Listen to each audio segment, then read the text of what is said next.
Parkime në të dy krahat e rrugës edhe pse të ndaluara, trotuare të bllokuara dhe vështirësi në qarkullimin e automjeteve dhe qytetarëve. Kjo është situata në zonën e ish tregut të Orizit në Vlorë në lagjen Lev Sallata, ndërsa policia bashkiake hesht. Një situatë problematike dhe shqetësuese për banorët e zonës, por dhe për qytetarët e Vlorës, të cilët e cilësojnë të papranueshme gjendjen e krijuar. Sipas tyre, policia bashkiake qëndron indiferente ndaj kësaj problematike. Qytetarët kërkojnë ndërhyrje të menjëhershme nga policia bashkiake, pasi lëvizja po bëhet gjithnjë më e vështirë. Një tjetër shqetësim është dhe zaptimi i hapësirave të trotuarëve, duke detyruar këmbësorët të ecin në rrugë mes automjeteve.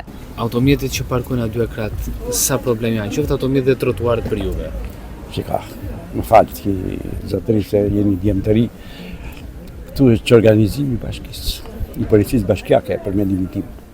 Sepse edhe në kohën e kaluar, sistemin që i patëm neve, pavarësisht se s'kishte makine shumë, kishte një rregull, një statistik.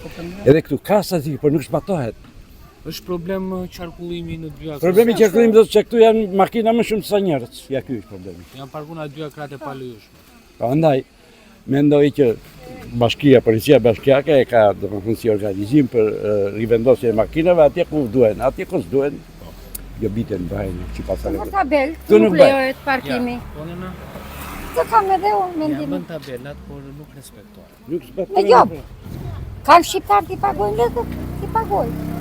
Ju jeni të ri, kur do kemi shtetë? Po trotuaret edhe këto, janë problem për ju, janë zënë, me kështu... Tani janë liruar një qikë, para ishte. Vetë malër shisni në rrugë. E vështirë për të kaluar njerëzit? Po, shumë vështirë. Kur desë sa liu, dalë pension në Rama, atëre do për Shqipëria. Ju e shikoni vetë, çfarë të them unë.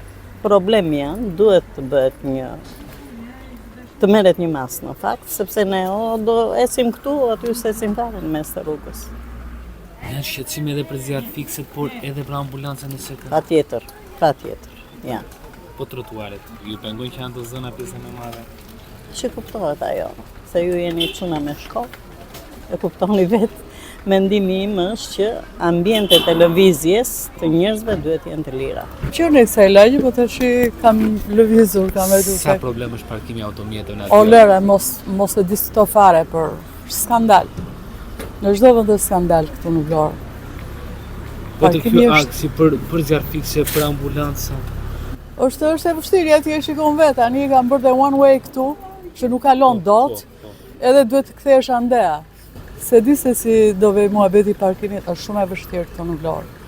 A mirë kudo është e vështirë, po këtu është... Po trotuaret janë problem për juve?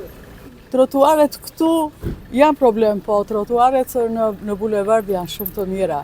Për parad janë, sigur vlonjatët kanë nevojë për parad. Edhe më herët Blu Televizion e ka ngritur këtë problematik, por në zonë nuk është marrë asnjë mas. Parkimet në të dy anët e rrugës pengojnë qarkullimin e mjeteve, ndërsa zaptimi i trotuarëve rëndon dhe më shumë situatën. Në zonë janë vendosur dhe tabela ndaluese, por ato nuk respektohen, ndërsa policia bashkiake nuk ndërhyn për të vendosur rregull